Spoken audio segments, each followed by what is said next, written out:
Resident Evil 2. Don't shoot! Get down! Guys, welcome back to another episode, and today I'm going to be reviewing Resident Evil 2, the remake on PC.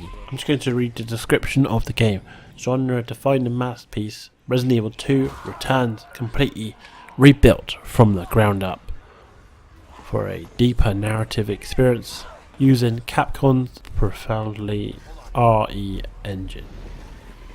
Resident Evil 2 offers a fresh take on the classic horror survival saga with breathtaking realistic visuals, heart-pounding immersive audio, a new over-the-shoulder camera and modernized controls on top of gameplay modes from the original game. In Resident Evil 2, the classic action, tense exploration and puzzle solving gameplay that defines Resident Evil series returns. Players join rookie police officer Leon Kennedy and a college student Claire Renfield, who are thrust together by the various outbreak in Raccoon City that transforms its population into deadly zombies. Both Leon and Claire have their own separate playable campaign, allowing players to see the story from both character perspectives. The fate of these two fan favourite characters is in the players' hands as they work together to survive and get to the bottom of what is behind the terrifying attack on the city. Will they make it out alive? Now I'll move on to my review, and to start off I will talk about the graphics. Using a new RE engine from Resident Evil 7, which I've seen before, it has improved the game with plenty of modern effects, textures, models, animation makes for one brilliant title. The graphics are so good in this game. I have to move on to the next part now, which is gameplay. The gameplay in Resident Evil 2 is divided into three sort of sections: exploration, management and combat. Exploration is performed in a third-person visual. You need specific tools to open pathways, barricade windows with boards, or opening lockers. You need to also go back to store your loot in a crate, kind of like a world crate. Wherever you go, you can access your loot.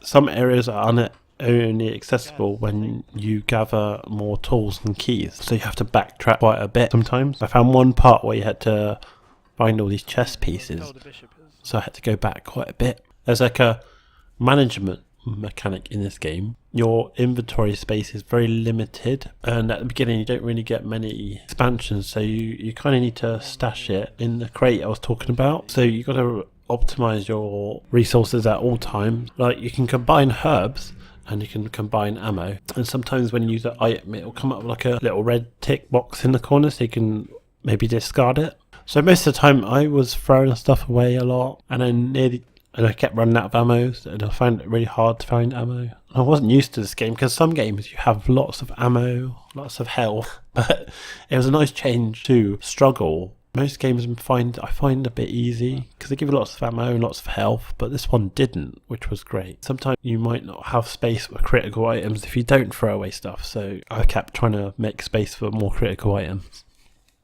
And lastly, the combat system in Resident Evil 2 is tactical, more slow pace, based upon accuracy, preparation and knowing your enemy's skills and weaknesses. The best offense in this game is to avoid combat. If you try to kill every enemy you see, you will run out of ammo really quickly, leaving you defenseless. And if you try to kill every enemy, you will die quite quickly in this game. You got to save your ammo for more vital engagements. Sometimes you'll come up against a boss and you'll need lots of ammo to take him out, so I would definitely recommend sparing resources for when it truly matters. Every weapon feels a little bit different in a way. Like the pistol, you can keep shooting the enemy and they won't go down, but like if you have a shotgun, if you get them in the head they can go down quite quickly.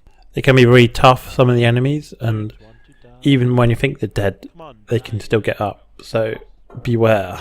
Like, they could be on the floor and they could still get up. I think it makes the game more challenging, to be honest. I think it's good. And that'll be it for the gameplay. Now I've got to move on to sound.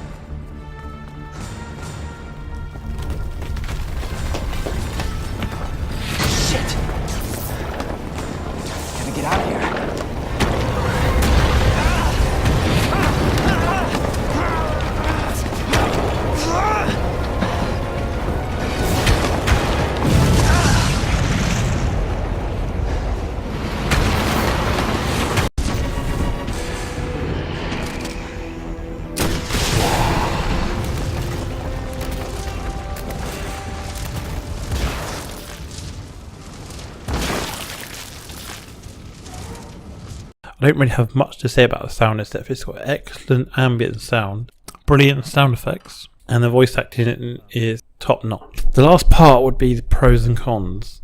This is an incredible remake. Everything was made from scratch, using the new RE engine. You have 2 stories to play, Claire's and Leon. Plenty of hidden items and secrets to find. It makes you more conservative with ammo and avoid combat when possible. The only bad thing I could think of about this game is there's like these original sounds from the old Resident Evil game, which you have to buy through DLC.